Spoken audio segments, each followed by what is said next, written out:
Esta es una petición un tanto desacostumbrada, dijo el Dr. Wagner, con lo que esperaba podría ser un comentario plausible. Que yo recuerde, es la primera vez que alguien ha pedido una computadora de secuencia automática para un monasterio tibetano. No me gustaría mostrarme inquisitivo, pero me cuesta pensar que en su establecimiento haya aplicaciones para semejante máquina. ¿Podría explicarme qué intentan hacer con ella? Con mucho gusto, contestó el lama, arreglándose la túnica de seda y dejando cuidadosamente a un lado la regla de cálculo que había usado para efectuar la equivalencia entre las monedas. Su computadora Mark V puede efectuar cualquier operación matemática rutinaria que incluya hasta 10 cifras. Sin embargo, para nuestro trabajo estamos interesados en letras, no en números. Cuando hayan sido modificados los circuitos de producción, la máquina imprimirá palabras, no columnas de cifras. No acabo de comprender, es un proyecto en el que hemos estado trabajando durante los últimos 3 siglos, de hecho, desde que se fundó el lamaísmo. Es algo extraño para su modo de pensar, así que espero que me escuche con mentalidad abierta mientras se lo explico naturalmente. En realidad, es sencillísimo. Hemos estado recopilando una lista que contendrá todos los posibles nombres de Dios. ¿Qué quiere decir? Tenemos motivos para creer, continuó el lama, imperturbable, que todos esos nombres se pueden escribir con no más de 9 letras en un alfabeto que hemos ideado, y han estado haciendo esto durante 3 siglos y, suponíamos que nos costaría alrededor de 15.000 años completar el trabajo. Exclamó el Dr. Wagner, con expresión un tanto aturdida. Ahora comprendo por qué han querido alquilar una de nuestras máquinas. Pero ¿cuál es exactamente la finalidad de este proyecto? El lama vaciló durante una fracción de segundo y Wagner se preguntó si lo había ofendido. En todo caso, no hubo huella alguna de enojo en la respuesta. Llámelo ritual, si quiere, pero es una parte fundamental de nuestras creencias. Los numerosos nombres del Ser Supremo que existen, Dios, Jehová, Alá, etc., solo son etiquetas hechas por los hombres. Esto encierra un problema filosófico de cierta dificultad, que no me propongo discutir, pero en algún lugar entre todas las posibles combinaciones de letras que se pueden hacer están los que se podrían llamar verdaderos nombres de Dios. Mediante una permutación sistemática de las letras, hemos intentado elaborar una lista con todos esos posibles nombres. Comprendo. Han empezado con A, y han continuado hasta Z, Z, Z, Z, Z, Z, Z, exactamente, aunque nosotros utilizamos un alfabeto especial propio. Modificando los tipos electromagnéticos de las letras, se arregla todo, y esto es muy fácil de hacer. Un problema bastante más interesante es el de diseñar circuitos para eliminar combinaciones ridículas. Por ejemplo, ninguna letra debe figurar más de 3 veces consecutivas. 3, seguramente quiere usted decir 2, 3 es lo correcto. Temo que me ocuparía demasiado tiempo explicar por qué, aun cuando usted entendiera nuestro lenguaje. Estoy seguro de ello, dijo Wagner, apresuradamente. Siga, por suerte. Será cosa sencilla adaptar su computadora de secuencia automática a ese trabajo, puesto que,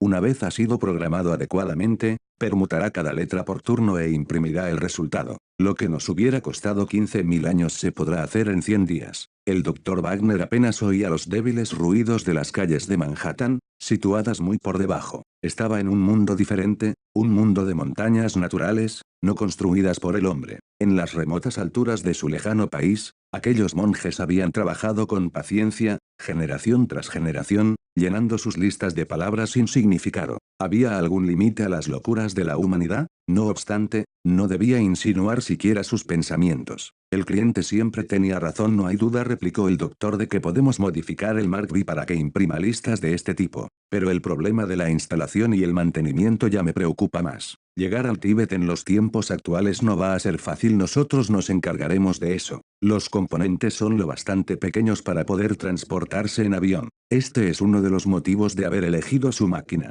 Si usted la puede hacer llegar a la India, nosotros proporcionaremos el transporte desde allí, y quieren contratar a 2 de nuestros ingenieros, sí, para los 3 meses que se supone ha de durar el proyecto. No dudo de que nuestra sección de personal les proporcionará las personas idóneas. El Dr. Wagner hizo una anotación en la libreta que tenía sobre la mesa. Hay otras 2 cuestiones. Antes de que pudiese terminar la frase, el lama sacó una pequeña hoja de papel. Esto es el saldo de mi cuenta del Banco Asiático, gracias. Parece ser adecuado. La segunda cuestión es tan trivial que vacilo en mencionarla, pero es sorprendente la frecuencia con que lo obvio se pasa por alto. ¿Qué fuente de energía eléctrica tiene usted? Es un generador diésel que proporciona 50 kilovatios a 110 voltios. Fue instalado hace unos 5 años y funciona muy bien. Hace la vida en el monasterio mucho más cómoda, Pero, desde luego, en realidad fue instalado para proporcionar energía a los altavoces que emiten las plegarias. Desde luego, admitió el doctor Wagner, debía haberlo imaginado. La vista desde el parapeto era vertiginosa,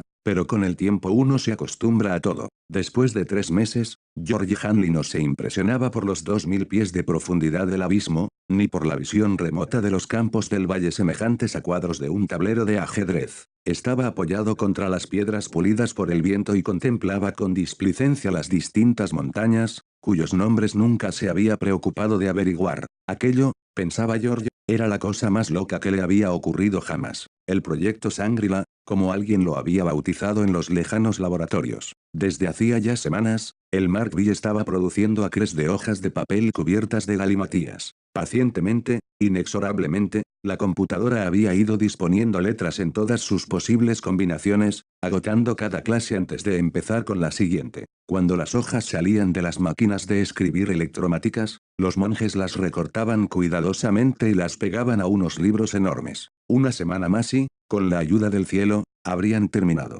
George no sabía qué oscuros cálculos habían convencido a los monjes de que no necesitaban preocuparse por las palabras de 10, 20 o 100 letras. Uno de sus habituales quebraderos de cabeza era que se produjese algún cambio de plan y que el gran lama, a quien ellos llamaban Sam Jaffe, aunque no se le parecía en absoluto, anunciase de pronto que el proyecto se extendería aproximadamente hasta el año 2060 de la era cristiana. Eran capaces de una cosa así. George oyó que la pesada puerta de madera se cerraba de golpe con el viento al tiempo que Chuck entraba en el parapeto y se situaba a su lado. Como de costumbre, Chuck iba fumando uno de los cigarros puros que le habían hecho tan popular entre los monjes, que, al parecer, estaban completamente dispuestos a adoptar todos los menores y gran parte de los mayores placeres de la vida. Esto era una cosa a su favor. Podían estar locos, pero no eran tontos. Aquellas frecuentes excursiones que realizaban a la aldea de abajo, por ejemplo, escucha, George, dijo Chuck, con urgencia. ¿He sabido algo que puede significar un disgusto? ¿Qué sucede?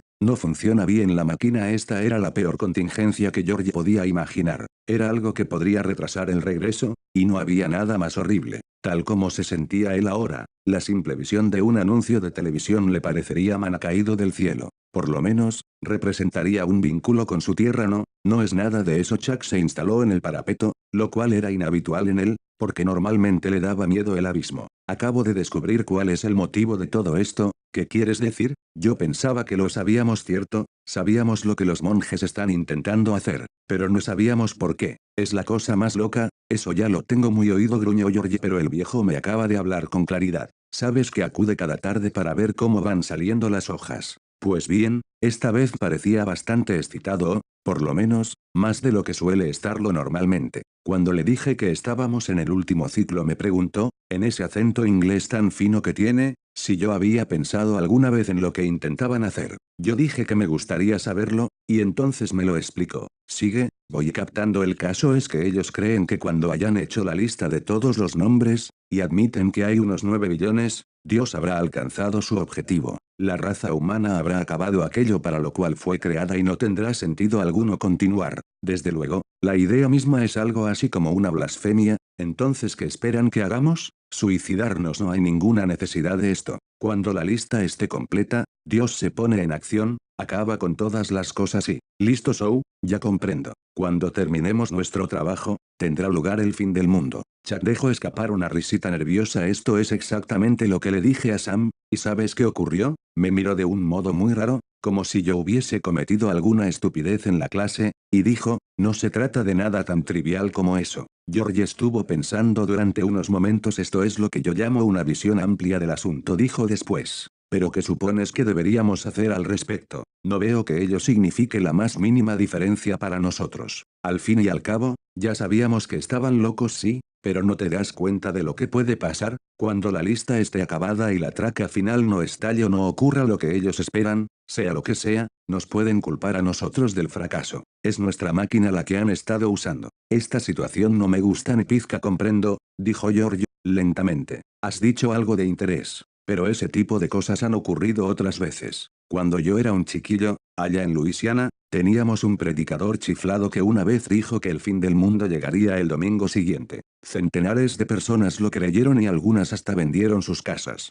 Sin embargo, Cuando nada sucedió, no se pusieron furiosos, como se hubiera podido esperar. Simplemente, decidieron que el predicador había cometido un error en sus cálculos y siguieron creyendo. Me parece que algunos de ellos creen todavía bueno, pero esto no es Luisiana, por si aún no te habías dado cuenta. Nosotros no somos más que dos y monjes los hay a centenares aquí. Yo les tengo aprecio, y sentiré pena por el viejo Sam cuando vea su gran fracaso. Pero, de todos modos, me gustaría estar en otro sitio. Esto lo he estado deseando yo durante semanas. Pero no podemos hacer nada hasta que el contrato haya terminado y lleguen los transportes aéreos para llevarnos lejos. Claro que, dijo Chuck, pensativamente, siempre podríamos probar con un ligero sabotaje y un cuerno podríamos. Eso empeoraría las cosas. Lo que yo he querido decir, no, míralo así. Funcionando las 24 horas del día, tal como lo está haciendo, la máquina terminará su trabajo dentro de 4 días a partir de hoy. El transporte llegará dentro de una semana.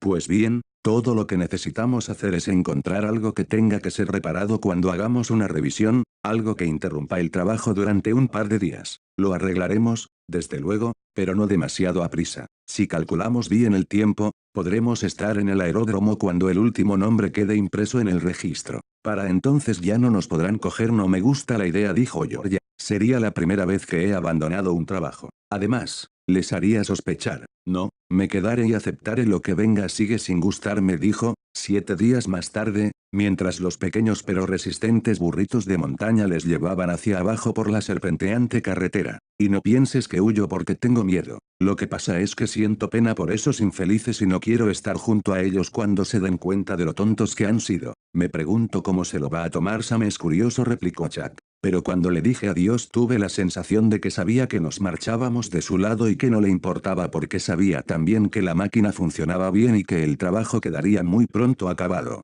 Después de eso, claro que, para él, ya no hay ningún después. George se volvió en la silla y miró hacia atrás, sendero arriba. Era el último sitio desde donde se podía contemplar con claridad el monasterio. La silueta de los achaparrados y angulares edificios se recortaba contra el cielo crepuscular. Aquí y allá se veían luces que resplandecían como las portillas del costado de un transatlántico. Luces eléctricas, desde luego, compartiendo el mismo circuito que el Mark V. ¿Cuánto tiempo lo seguirían compartiendo?, se preguntó Georgia. ¿Destrozarían los monjes la computadora, llevados por el furor y la desesperación? ¿O se limitarían a quedarse tranquilos y empezarían de nuevo todos sus cálculos? Sabía exactamente lo que estaba pasando en lo alto de la montaña en aquel mismo momento. El gran lama y sus ayudantes estarían sentados, vestidos con sus túnicas de seda e inspeccionando las hojas de papel mientras los monjes principiantes las sacaban de las máquinas de escribir y las pegaban a los grandes volúmenes. Nadie diría una palabra. El único ruido sería el incesante golpear de las letras sobre el papel,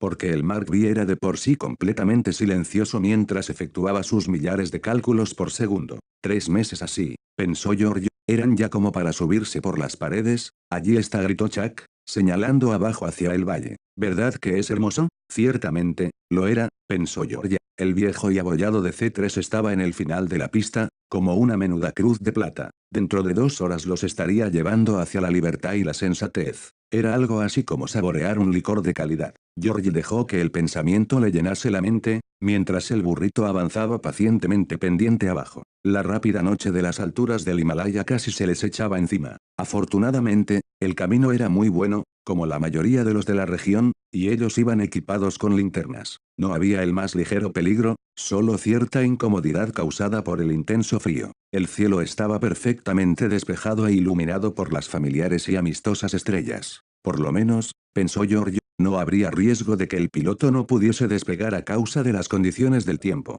Esta había sido su última preocupación. Se puso a cantar, pero lo dejó al cabo de poco. El vasto escenario de las montañas, brillando por todas partes como fantasmas blancuzcos encapuchados, no animaba a esta expansión. De pronto, George consultó su reloj. Estaremos allí dentro de 1 hora, dijo, volviéndose hacia Chuck. Después, pensando en otra cosa, añadió, me pregunto si la computadora habrá terminado su trabajo. Estaba calculado para esta hora. Chuck no contestó, así que George se volvió completamente hacia él. Pudo ver la cara de Chuck, era un óvalo blanco vuelto hacia el cielo. Mira, susurró Chuck.